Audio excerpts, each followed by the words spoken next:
Olá, eu sou Alen Rage e junto com a minha colega de pesquisa, Júlia Mendes, viemos apresentar para vocês o nosso projeto de iniciação científica intitulado Para Paladares Brancos, Identidades, Resistências e Resistências nas Práticas Alimentares da Comunidade Negra do bairro do Bexiga. Somos graduandas do curso de nutrição da Universidade Paulista Unip, São Paulo, Brasil, e esse trabalho foi orientado pelo professor Dr. João Marcelo Flores de Brás. Antes de iniciar a nossa apresentação, nós precisamos realizar algumas contextualizações, começando por apresentar o nosso território.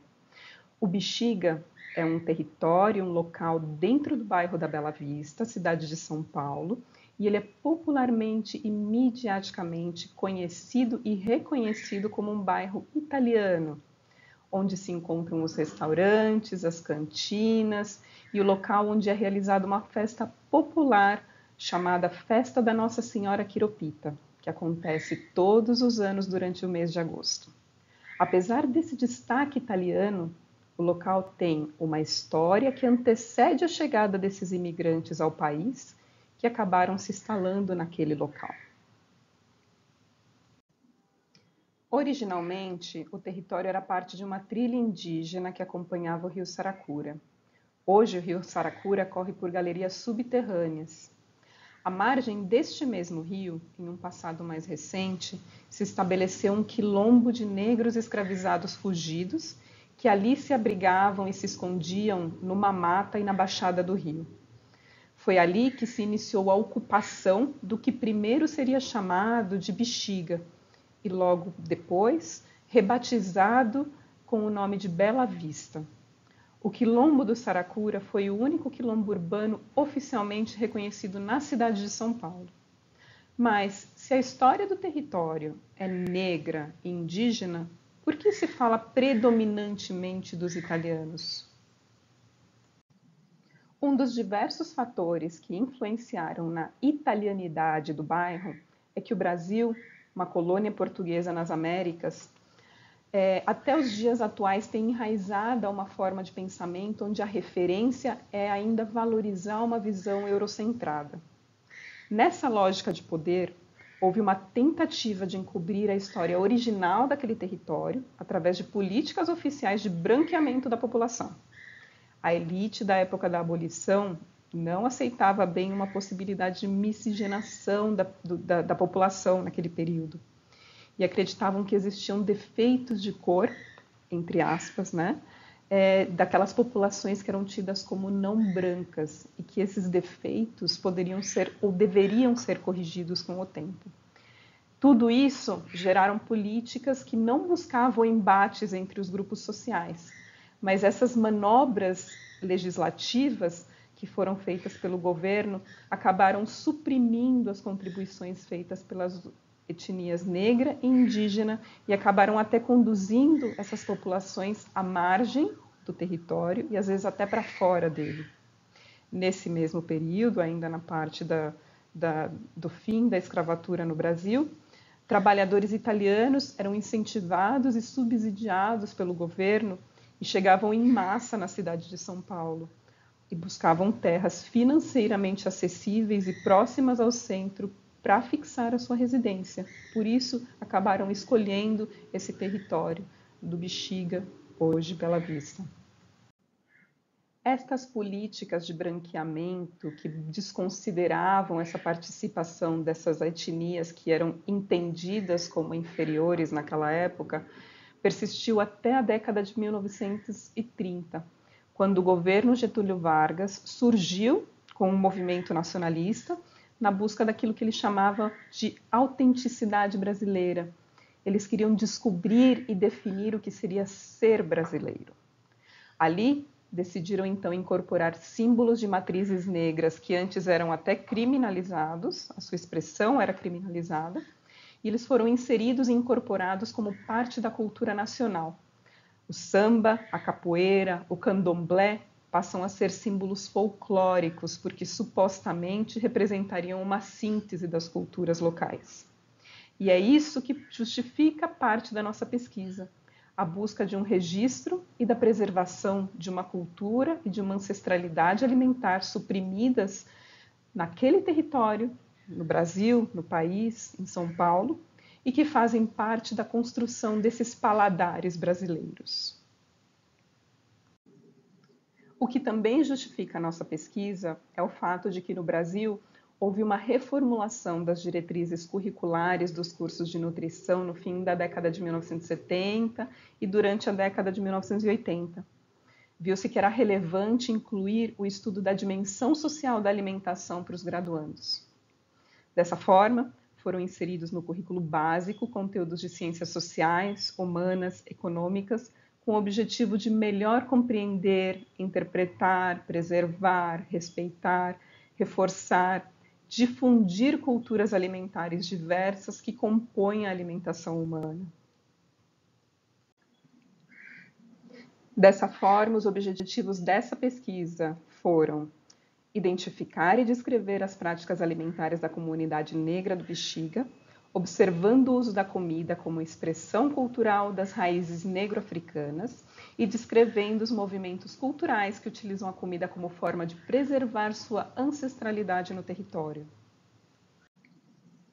Por sua vez, as perguntas e hipóteses que nortearam a nossa pesquisa foram: é possível verificar a influência da comida afrodiaspórica no território do Bexiga? A comunidade negra se utiliza da comida e das práticas alimentares como meio de preservação de sua ancestralidade? É possível observar a interculturalidade e os hibridismos culturais na culinária negra e italiana naquele território? Buscando responder às perguntas de pesquisa e alcançar os objetivos desse trabalho, no período de um pouco mais de um ano, nós utilizamos o método de pesquisa de campo de base etnográfica, através da observação e registro de cenas de práticas alimentares da comunidade. Foram realizadas vivências onde nós participamos de cursos, eventos e festas no território relacionados com o nosso objeto de pesquisa. Também foram feitas entrevistas que foram autorizadas pelo Comitê de Ética e foram feitas junto a moradores, comerciantes e transeuntes e outros atores da comunidade local. E foram mapeados afetos. Dentro das entrevistas, nós conseguimos levantar e observar nos relatos os afetos de locais, ou trazer locais que refletiam os afetos de alguns dos entrevistados. Entre os resultados deste trabalho, podemos citar que ele possibilitou a coleta de dados qualitativos e sensíveis nas entrevistas, o que foi transcrito no trabalho final. Também foi elaborado um mapa de inspiração em cartografias afetivas, indicando aqueles locais gastronômicos relacionados com os afetos desses mesmos entrevistados. E, no fim, pôde ser constatada a presença da comida afro-brasileira, afrodiaspórica no território, especialmente nas brechas e na informalidade daquele território, existindo grupos da comunidade negra que se utilizam de forma intencional e criativamente de práticas culturais vinculadas à comida para preservar a ancestralidade. Também se observou os hibridismos, por exemplo, as festividades, onde se misturam o samba e a macarronada, ou o acarajé com a devoção a Nossa Senhora Quiropita.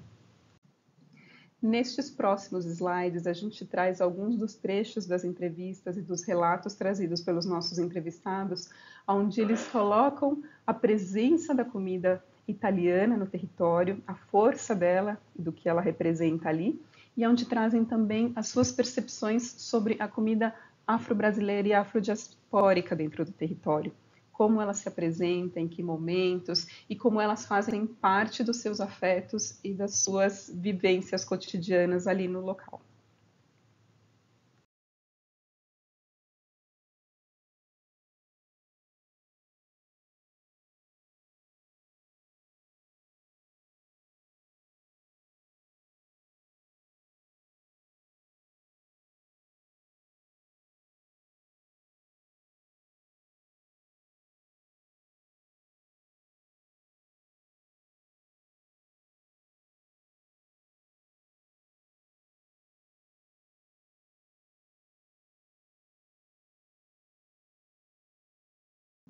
Aqui também trazemos para vocês aquele mapa de inspiração em cartografia afetiva, onde trazemos os pontos de referência gastronômica que invocam afetos para os entrevistados dentro do território.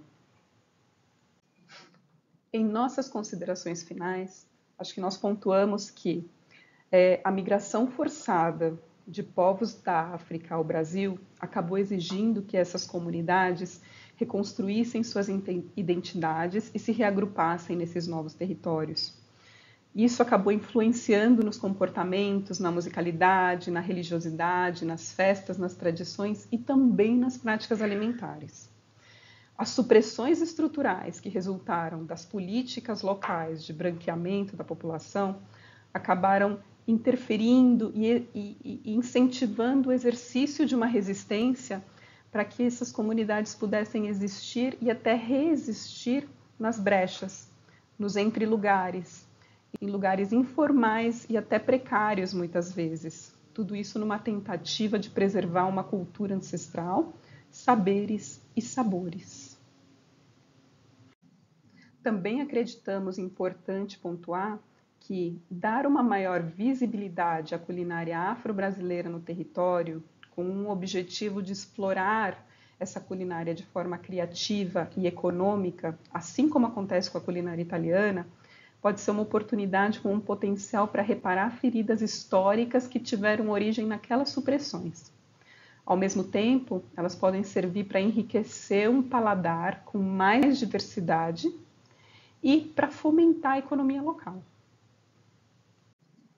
E para encerrar a nossa apresentação, trazemos aqui uma frase do fotógrafo Januário Garcia, que era um fotógrafo da cultura afro-brasileira e que costumava dizer que existe uma história do negro sem o Brasil.